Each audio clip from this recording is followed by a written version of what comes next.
Xbox was at this year's Tokyo Game Show 2023. The company assured its Asian audience, Japan, and Southeast Asia that it's offering full support for the Eastern region. But before we start our exclusive interview, do support our channel by subscribing to Kakuchopurei and smash that notification icon. And check out our TV show Main Game. We do appreciate it. Now, on with the segment. Xbox brand head Phil Spencer said during TGS 2023 that Xbox is currently developing Microsoft Game Studios exclusives with Japanese third parties that are yet to be announced. Also, he is really happy that Xbox have a studio in Japan in Tango Gameworks and praised games like Hi-Fi Rush. Now, enough of the preamble and preface. We managed to chat with Sarah Bond, Vice President of Xbox Game Creator Experience and Ecosystem, about a variety of Asia-related topics. Like, when are Malaysia and other Southeast Asia countries that aren't Singapore getting real official console and game support, beyond just selling controllers and PC Game Pass? Just continually investing in advancing our footprint around the world, investing to make sure that customers have the games that they want to play and they have all the options that they want to play. And you've seen us do some of those things, and there will be more to come. And in particular, for me, it always does start with the games. It does always start with the creators. I think that that's so important. And so we've actually invested in more people in the teams who are actually working on the ground in those markets with creators globally to make sure we can bring that about. We look at all sorts of variables to evaluate it. We just always want to move as fast as we can, honestly. We also asked her to elaborate and get into specifics, but if I had official news to share with you, I would. I try to be very kind to you because you asked me the question very kindly. We are always looking to expand across markets. And that's one of the reasons why Southeast Asia has PC Game Pass, because we decided to start there, right? Because we felt that that was a good opportunity. It was a very flexibility of an option. It wasn't requiring people to buy a certain piece of hardware in order to access the games.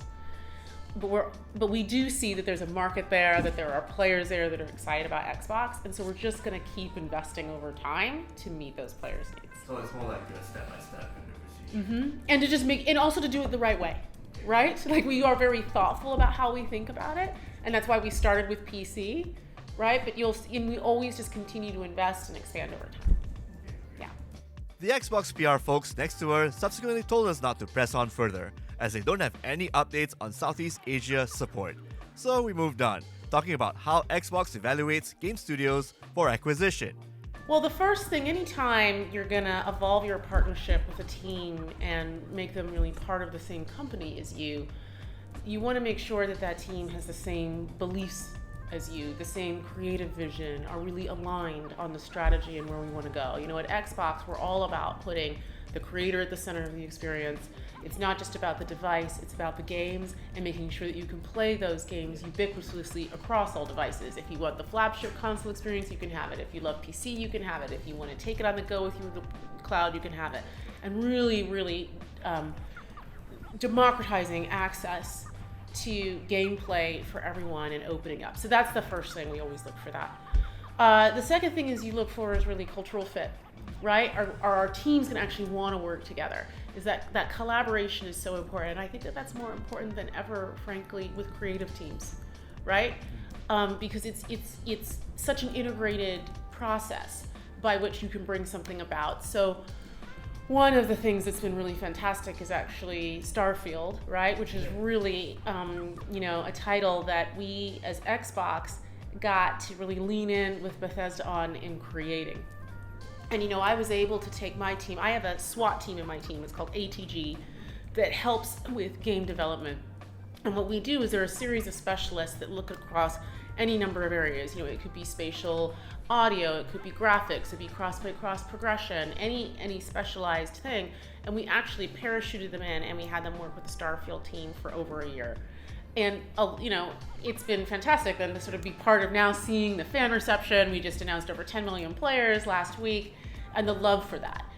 And that's both about what the teams can actually do together, but more than anything, it's about that philosophical and that cultural fit with teams that enables you to bring something like that to the world.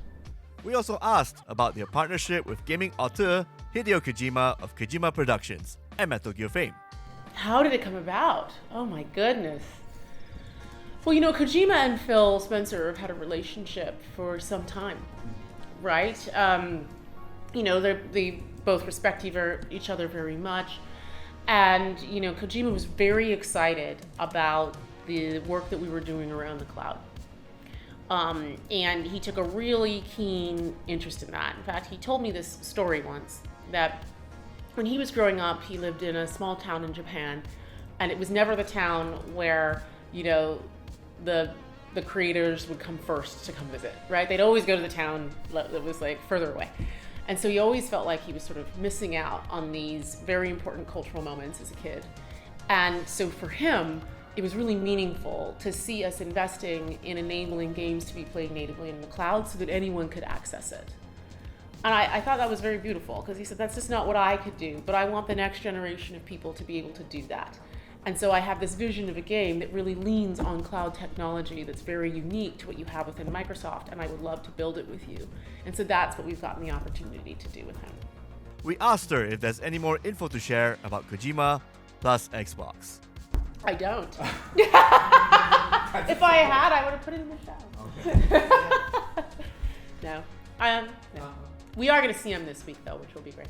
The Xbox and PC Game Pass services have been very influential, offering lots of games to play for a monthly subscription fee. Other companies like PlayStation have adopted this model for its existing subscription. So how does Xbox feel about this? Oh, I love competition. I think it's great. I mean, honestly, you look at the history of the gaming market, right? And you started with pay to play, right? And then, then the in-game monetization came, and people reacted really strongly to that, right? And then free-to-play came, and people were scared of what that meant, right? And now subscription is here. And always, if you look at every single part of the evolution, it was first met with fear and trepidation, and then widely embraced by the market. And so I love the fact that subscription is now of a type where others also want to dive into subscription, because it creates incredible value for players, it creates incredible value for developers, and I consider competition to be normal and good and healthy, because it just drives innovation, and then we're going to have the next thing come. So I love that. I welcome it. She also added that it has been really great for her and her team to bring more great JRPGs to Xbox and Xbox Game Pass. She said a lot of people asked for Persona titles and Yakuza Like a Dragon games, and that bringing them to the service was fantastic, with more similar titles to come in 2023 and 2024. Speaking of which, what is in store for Xbox as a whole in 2024 for games? Well, look, one thing we said, and consistently, and we're very excited to be at this point, is that we, are at the start of a really great run of first-party titles. It took, we really wanted to give the teams time to work, do their creative vision, figure out how to really collaborate together.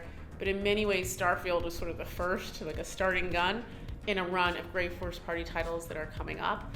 And we're at the point now where we can really meet the promise that we've made to our fans, which is 4 first-party titles coming each year. The next one, which I'm super excited about, I also know is very popular in China in particular, Forza Motorsports, coming out on October 10th. I don't know if you saw, we showed the Hakone track yesterday, Japanese-inspired track with the Tokyo Supra on it. And so that's the next one coming right after Starfield launching, hitting more than 10 million players next month. And so now you're going to start to see those titles really roll out, and there's a lot of things that I think will surprise and delight you for the coming year.